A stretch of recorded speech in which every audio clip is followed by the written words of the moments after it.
Je suis hyper contente de vous retrouver aujourd'hui pour parler un petit peu de mon parcours en tant que couturière, en tant qu'entrepreneuse, dans la couture et en tant que femme transgenre évidemment parce que c'est ce que je suis. Heu, donc voilà, je suis hyper contente, cette vidéo met un peu du temps à sortir parce que j'ai pas trop eu le temps ces derniers temps et je voulais quand même, me poser, être calme, être tranquille pour faire les vidéos parce que vous savez, moi j'aime bien, voilà, qu'on se pose, qu'on discute un petit peu, comme si on était autour d'un thé ou autour d'une petite tisane, tranquillement et je voulais pas faire cette vidéo, dans le stress ou dans un moment où j'étais pas vraiment détendue et cetera parce que là, je pense que c'est pour ça aussi que on est là, pour passer un bon moment, se détendre et puis, discuter tout simplement. Mais avant toute chose, je voulais vous montrer mon super châle que j'ai reçu ce matin. Je suis hyper contente.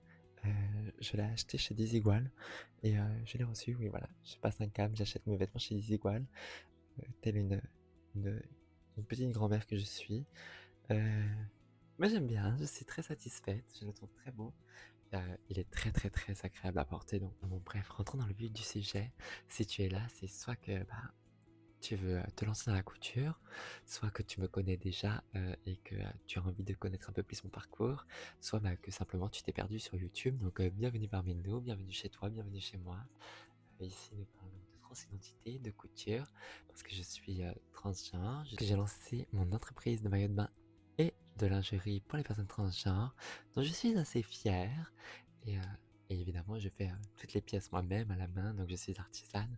Donc moi, comment m'est venue l'amour de la couture? Eh bien écoutez, c'est très simple, ma grand-mère a toujours cousu et c'est vrai que quand j'étais petite, je pouvais la regarder des heures en train de coudre et je pense vraiment que ça vient de là, hein, parce que avant d'apprendre avec mes mains, j'ai appris avec mes yeux, en regardant ma grand-mère faire et je pense que ça m'a déjà bien mis dans le bain et dès que j'ai pu, j'ai demandé à ma grand-mère de m'apprendre la couture et assez vite, ma mère m'a offert une machine à coudre pour mon anniversaire, une petite, Silvercrest, donc une machine à coudre de chez Lidl qui m'a suivi pendant des années. J'ai fait plein de choses avec, donc j'étais très, très contente et c'est vrai que moi la couture, surtout au début, ça m'a beaucoup aidé, déjà à me calmer parce que moi j'étais une enfant très turbulente et ça m'a vraiment, apporté, beaucoup de paix et ça a été une passion, très, très vite, très, très, d'un coup et ayant une grand-mère, couturière et c'est vrai que c'était assez facile pour avoir du tissu. Je n'avais qu'à me servir, chez ma petite mamie et voilà. Pareil pour les fils, les aiguilles, enfin, écoutez, il faut bien, jouer de des privilèges que la vie nous met devant nous, hein. Et moi, la couture, ça a toujours été une passion, surtout au début de ma transition, parce que moi, quand j'étais enfant, heu, voilà, je pouvais pas avoir tout ce que je voulais avoir, en termes d'habits, forcément, vous imaginez bien. Et c'est vrai que la couture, ça m'a apporté une certaine sérénité de ce côté-là, tout simplement parce que je pouvais me confectionner des jupes, je pouvais me confectionner des robes, enfin, je pouvais vraiment me confectionner, toutes sortes d'habits et je pouvais vraiment explorer mon genre et vraiment, être bien avec moi-même à travers la couture et c'est vrai que la couture, ça a toujours rimé avec, liberté pour moi et c'est pour ça, je pense que c'est quelque chose qui est très, très central dans ma vie depuis toujours, hein, simplement parce que c'est vrai que la couture, bah, on a beau dire, mais la mode, c'est quand même, notre moyen d'expression au monde et c'est vrai que, voilà, c'est un très beau moyen d'expression et heu et on s'exprime beaucoup par rapport à nos vêtements, on s'exprime beaucoup par rapport à notre style et cetera et c'est quand même, ça fait quand même beaucoup dans la façon de se présenter aux autres, quoi et c'est vrai que pour explorer son identité, surtout quand on est jeune, quand on est enfant, heu la les habits, les vêtements, jouent beaucoup. C'est pour ça d'ailleurs qu'on voit beaucoup de jeunes avoir des styles vraiment très, très, comment dire?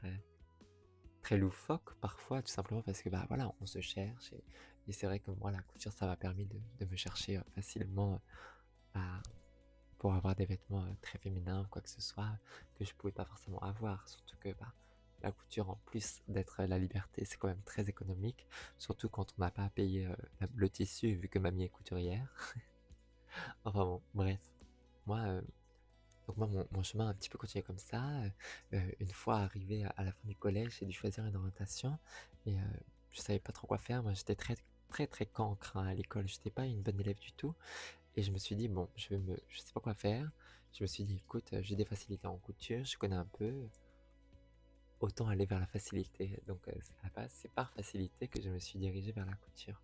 Finalement, je ne regrette pas, c'est la meilleure décision de ma vie que j'ai prise et voilà.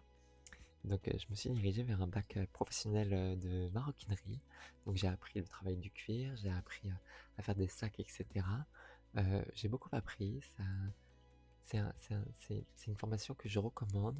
C'est vrai que la maroquinerie, c'est beaucoup moins commun, dans les études que, la couture textile. Heu, Moi, je me rappelle en cours, on était 5 dans notre classe, alors qu'en textile, elles étaient une trentaine. Et moi, franchement, si vous hésitez, je peux vraiment vous conseiller la maroquinerie. C'est vraiment un beau métier qui recrute en plus. Donc franchement, c'est un très, très beau métier. Bon, aujourd'hui, je ne pratique plus, mais j'ai vraiment beaucoup aimé, cette période de ma vie et puis j'ai rencontré des personnes vraiment qui m'ont beaucoup apporté dans ma vie personnelle. Donc voilà. Donc suite à ce bac, le bac en poche, j'ai travaillé, une petite année dans une maison de luxe, de maroquinerie. Et c'est à ce moment-là où je me suis dit que, bah, écoutez, les grandes sociétés, je pense que c'est à ce moment-là où j'ai compris que c'était pas pour moi, simplement. Heu, Simplement parce que moi j'ai beaucoup aimé le travail de la matière, j'aimais vraiment beaucoup ça. Moi j'ai toujours aimé de toute façon travailler de mes mains, mais c'est vrai que l'encadrement, c'était quelque chose que j'avais beaucoup de mal avec l'autorité, j'avais beaucoup de mal avec, bah, le fait d'avoir un référent, et cetera, que tout soit vraiment très rigide et tout. C'est quelque chose qui vraiment, j'avais vraiment beaucoup, beaucoup de mal et je suis pas resté longtemps, je suis vite parti. En plus, c'était un moment où je commençais à me poser des questions sur mon identité vraiment parce que j'avais mis, sous le tapis un petit peu toutes ces questions parce que petite parenthèse dans la vidéo, moi j'ai toujours su que j'étais, une femme transgenre et c'est vrai que, bah, quand j'étais enfant, c'était une évidence. En grandissant, on m'a fait comprendre que ça n'allait pas être possible, qu'il fallait se faire à l'idée que je ne serais jamais, une femme et cetera et heu et j'ai refoulé.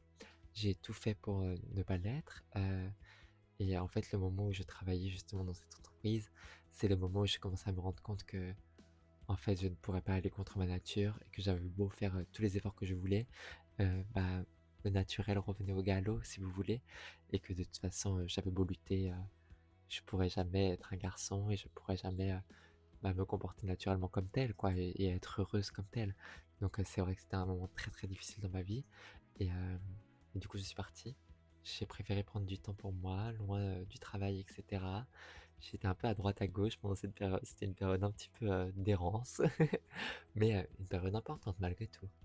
À ce moment-là, j'ai commencé à me poser, à me dire, «Qu'est-ce que je vais devenir en fait si je transitionne? Est-ce que ma vie ne va pas s'arrêter maintenant quoi?» J'étais vraiment complètement perdu parce que, au travail, je ne voyais pas de femmes transgenres.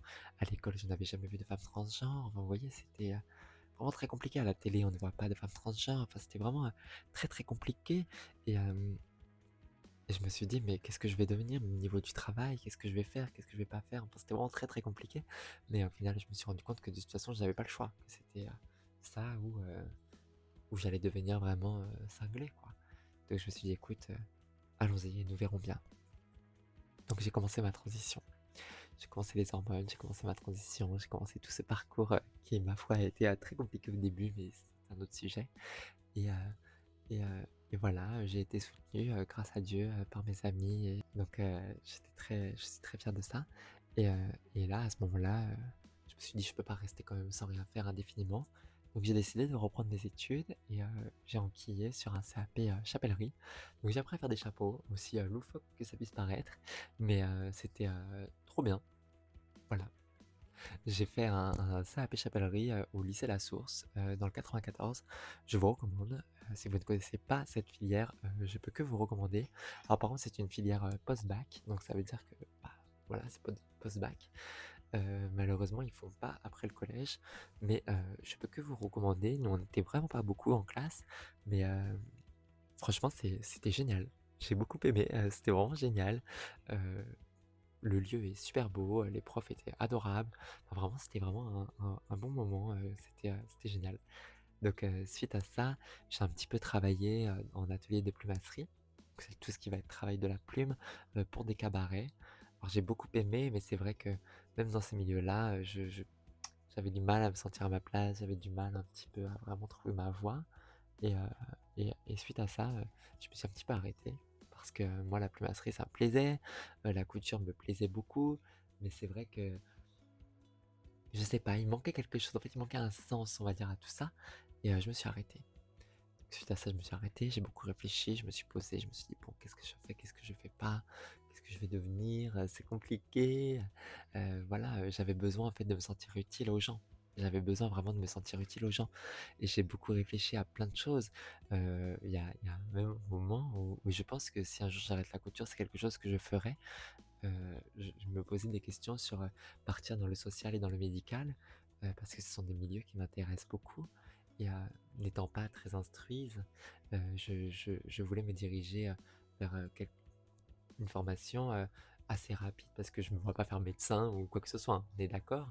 Mais, je me voyais bien faire, du secrétariat, quelque chose, dans le médical, secrétariat médical, quelque chose comme ça, pour être au contact, des personnes qui souffrent, mais sans non plus partir dans des études, de médecine ou quoi que ce soit, vous voyez? Parce que j'ai pas du tout les capacités, pour ça et c'est vrai que c'est un milieu qui m'a beaucoup intéressé. Je voulais travailler aussi, j'en ai parlé un petit peu sur TikTok. Moi, mon grand rêve, ça aurait été aussi de travailler, avec des pénitenciers. De préférence, aussi, le maximum que j'aurais pu faire, c'est de travailler avec des femmes transgenres parce que c'est vrai que les les femmes transgenres incarcérées, souffrent vraiment beaucoup. Pour celles et ceux qui ne savent pas, les femmes trans, sont à l'isolement dans des prisons pour hommes, donc ça veut dire que pendant tout le temps de leur peine, elles sont toutes seules et c'est très, très, très, très dur. Parce qu'imaginez-vous être toute seule, ne parler à personne pendant des fois des années, c'est, une torture, mentale pour, ces femmes. Et voilà et c'est un milieu qui m'intéressait pour essayer de faire ma part. Écoutez, je me suis posé plein de questions. Je me suis dit: «Qu'est-ce que je fais? Qu'est-ce que je fais pas? Qu'est-ce que je fais? Qu'est-ce que je fais pas?» Comme je savais plus trop où j'en étais. Je voulais faire du social, mais en même temps je savais pas. J'avais pas envie de me relancer dans des études. Je me voyais pas repasser des entretiens d'embauche pour travailler pour un patron. Moi, j'ai beaucoup de mal avec ça et puis en plus quand on est une personne transgenre, oh là là, quelle catastrophe. Il faut expliquer au manager, il faut que les collègues, ils savent pas. S'ils savent, ils peuvent faire des problèmes. Moi, je connais même des filles qui se sont fait licencier après, qu'on ait découvert qu'elles étaient trans parce que ça ne se passait pas avec les collègues, parce qu'il y avait des clients qui avaient fait des problèmes, qui avaient des réflexions et cetera. Je connaissais quelqu'un qui était boulangère comme ça, qui a dû partir de son travail. Enfin vraiment, c'est très, très compliqué, hein, quand on est une personne trans, surtout une femme transgenre, d'avoir un travail, stable en fait, simplement et d'avoir accès à une stabilité. What the fuck? Attendez, je me suis fait attaquer, par, un petit crochet, je suis extrêmement choqué. Bref, tout ça pour dire que, je me posais beaucoup de questions et je me suis dit: «Bon, en attendant, pendant que je me pose des questions, je vais mettre en vente, mes petites créations sur Etsy». Donc j'ai ouvert un Etsy et j'ai commencé à mettre des petites créations que je faisais. Donc moi je faisais beaucoup des culottes, de la lingerie, etc. Et je me suis dit bon allons-y. J'ai commencé à poster. J'ai fait une petite vente. La personne m'a dit c'est génial, je suis contente, j'étais ravie. Puis j'ai refait une vente, puis encore une. Puis là je me suis dit bon je vais sortir des maillots de bain parce que voilà quand on est une femme trans c'est très très difficile de trouver des maillots de bain. Bah, Guénan, Tecamp. Pour ceux qui savent pas c'est quoi le tech, vous pouvez aller voir ma dernière vidéo. Je suis une vraie youtubeuse maintenant. Donc voilà, j'ai commencé à me dire je vais sortir des bikinis. Et alors là, en fait, je n'ai pas compris. J'ai montré mon travail sur TikTok, sur les réseaux sociaux. Et là, la vidéo a explosé. Les gens ont été hyper touchés par mon témoignage, par ce que je disais et par mon parcours. Et ma communauté m'a vu. M'a vu et a aimé ce que je faisais. Et là, ma petite boutique Etsy a explosé. Je me suis retrouvé avec plein de commandes et je me suis dit merde, ça peut marcher quoi. J'ai peut-être trouvé ma voie et j'ai peut-être trouvé un moyen d'allier ma passion pour la couture et un petit peu mon envie d'aider ma communauté. Parce que malgré tout, voilà, même si c'est quand même un sujet très léger entre guillemets, mais c'est vrai que bah pour aller se baigner à la plage quand on est ou à la plage ou à la piscine, hein, quand on est une personne transgenre, c'est très, très difficile parce que, bah, on se sent pas toujours en sécurité, on ne se sent pas toujours à l'aise et puis trouver des bikinis, des maillots de bain adaptés à nous, ça relève de l'impossible, hein, très sincèrement et du coup, il y a beaucoup de filles qui se privent, et qui sont privées malgré elles, bah, de ce loisir, de ce beau loisir Et là, j'apportais une solution et je voyais des DM qui me disaient: «Merci beaucoup, grâce à toi, j'ai pu aller me baigner, je suis contente». Avant, c'était toujours une torture ou un stress quand je devais aller à la plage avec les copines et cetera et maintenant, je me sens à l'aise avec mon bikini et cetera et ça m'a, genre, hyper touché. Je me suis dit: «OK, j'ai trouvé ma voie. OK, il y a une demande. OK, c'est là où est ma place», en fait, simplement. Déjà parce qu'en tant que consommatrice, j'aurais bien aimé, plus jeune, avoir ce genre de contenu et ce genre de, bah, de marque. Mais aussi parce qu'en tant que couturière, et bah, ça me donne un sens, ça me donne un but et ça me donne une certaine fierté parce que je suis vraiment fier aujourd'hui de ce que je fais et de pouvoir dire que, bah, quelque part, bah, j'apporte un peu de positif dans la vie des gens, même si je suis pas en train de sauver la planète et je suis pas en train de mettre fin aux guerres dans le monde. Mais malgré tout, à mon échelle, j'apporte un peu de positif et ça, c'est extraordinaire. Ça pour dire que nous voilà aujourd'hui, ce soir, heu autour de ce petit podcast à discuter parce que vous m'avez demandé, «Nana, on veut savoir un petit peu plus de toi, on veut savoir un petit peu ton parcours» et aujourd'hui, bah, je vous raconte un petit peu, mon parcours à votre demande et je suis fier. Je suis extrêmement fier parce qu'aujourd'hui, bah, grâce à ma passion, j'ai je commence à trouver ma place dans ce monde qui ne m'a jamais fait de place et qui ne fait pas de place à ma communauté malheureusement. Où il faut se battre pour être nous-mêmes, où il faut se battre pour faire notre place. Je suis contente aujourd'hui de pouvoir dire bah, que c'est grâce à mon travail et à l'amour de ma communauté que je suis là où je suis et que je vais là où je vais. Et je suis extrêmement fier bah, de ce que je fais et de tous les retours que vous me faites. Ça me rend très très fier et je me sens utile enfin et je me sens bien. Je me sens ma place. C'était mon parcours. Et je suis heureuse aujourd'hui bah, d'avoir trouvé mon travail parce que c'est vrai que beaucoup de femmes trans souffrent, n'ont pas forcément de travail parce que c'est très très très très très très très difficile quand on est une personne transgenre dans le milieu professionnel. Soit on est intraçable et là ça peut aller, soit sinon c'est vraiment un calvaire et c'est un combat de tous les jours. Et comme vous savez, quand on va travailler, on n'a pas envie de débattre de nos identités, on n'a pas envie de débattre de notre droit à exister ou non, on n'a pas envie. Enfin, vous voyez, quand on va travailler, on va travailler. On est fatigué, on prend notre café, on discute avec les collègues, on a envie de rentrer à la maison. C'est ça quand on travaille quand on travaille dans un bureau ou quoi que ce soit. Quand on travaille, on va au travail, on n'a pas envie de se battre pour être qui on est, pour avoir le droit d'exister, quand juste on va gagner notre croûte, simplement notre pain, quand on va gagner notre salaire. Et malheureusement, c'est la réalité des femmes transgenres aujourd'hui, c'est que c'est très très compliqué.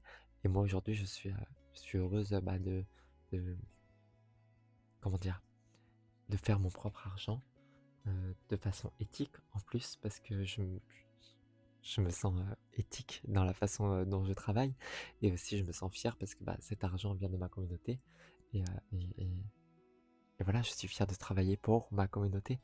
Je travaille à votre service, je suis à votre service en tant que couturière et ça me rend très très fier.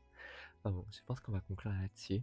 J'espère que c'était pas trop décousu parce que comme vous savez, moi, vous me donnez un micro et vous me tournez votre oreille, je peux parler toute la nuit, mais des fois je me perds un petit peu dans mes esprits. Enfin bon, quoi qu'il arrive, je suis très fier aujourd'hui que vous m'ayez écouté. Je vous remercie et écoutez, bah, on se retrouve la semaine prochaine. Merci beaucoup, j'espère ne pas avoir été trop décousu. La vie de tout le monde et à bientôt.